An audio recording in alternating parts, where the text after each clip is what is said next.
আমার ওয়াইফে আমার হাত রাত ধরছে, দেখি গাল বাইয়া বাইয়া ফানি ফরতে ফরতে এই কানের কাছের চুলটি ভিজা রইছে। আমার হাত রাত দইরা কয়, এত কষ্ট জীবনে আমি আর কোনোদিন বুঝি নাই। আমারও চোখের পানি চলে আসছে। ডাক্তার দৌড়াইয়া কয়, হুজুর আপনি কানলে তো মহিলা মানুষ, তারা তো আরো অস্থির হয়ে যাবে। আমি বললাম, ও ডাক্তার ও নার্স, আমি মুশতাক হয়েছি আমার ওয়াইফের জন্য, কাঁদি না। আমার তখন বয়স হইল প্রায় আপনার 35-এর মতো। আমি কইলাম, আমি কানতে আছি 35 বছর আগের কথা মনে কইরা। আমার বউয়ে সন্তান জন্ম দিতে আছে, এত সুন্দর চিকিৎসা ব্যবস্থা, তারপরও কয় এত কষ্ট বিলে জীবনে পাইছে না।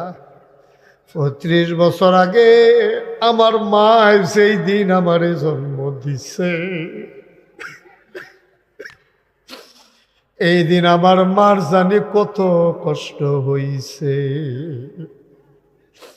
আমার কথা শুই না ডাক্তার কান্দে, নার্স কান্দে।